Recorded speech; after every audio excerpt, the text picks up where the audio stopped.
After Juilliard, I got a job playing for strippers at the nut club in the village at Sheridan Square. And I'm saying to myself, man, after 4 years, I've studied Stravinsky and Bartok, and I've had pie with Charlie Parker, and I'm not making any progress. I'm playing Harlem Nocturne and whack. And somebody said Birds Across the Street Jam, and I said, oh man, let me get a taste of this. And at the time, I didn't like my horn, I didn't like the reed, I didn't like the strap, I didn't like the liggage, I didn't like anything. I was a maudlin young man with a problem. And so I went over there, and there was the great Charlie Parker in a club called, it's still there, and I can't think of the name of it. And there was the great Charlie Parker, and he was playing on Larry Rivers. You know Larry Rivers, the painter? Yeah. And, well, he had a baritone sax, and Bird was playing on the baritone sax.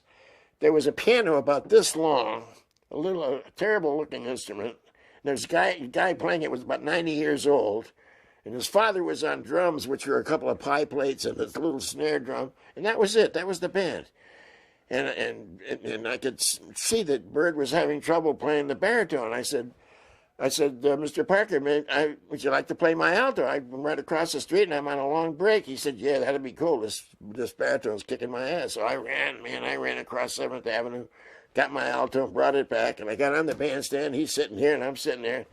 I handed him my horn, and he played Long Ago and Far Away.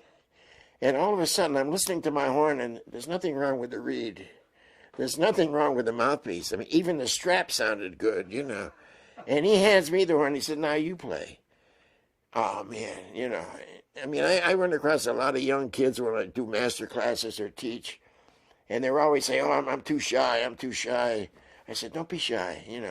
You got it. Sometimes when you knock on the door and it opens, that opportunity answers, shy ain't going to cut it, man. And when Bird said, now you play, my shyness disappeared. I mean, I was scared to death. I'm not talking about the fear of quotient, but I knew I had to come up with something. I'm playing for Bird, man. And I knew the song. Harvey LaRose made me they have what they call the real book, all the songs ever written. I am a walking real book. I know all the tunes from playing 4 of the Hit Parade songs every week for years in my lessons.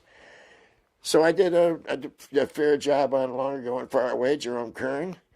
And Bird leaned over, and in my ear he said, sounds real good, Phil. Oh, be still my heart. This time I levitated over 7th Avenue. I went and I played the shit out of Harlem Nocturne. And I stopped looking for the magic reed, the magic mouthpiece, the magic strap, and I started to practice. And I started to focus, and I stopped being a maudlin, sad young man. I became an artist. From those, it sounds real good, Phil. So I didn't know whether I was making progress. But when Bird said, you're doing okay, the path was clear.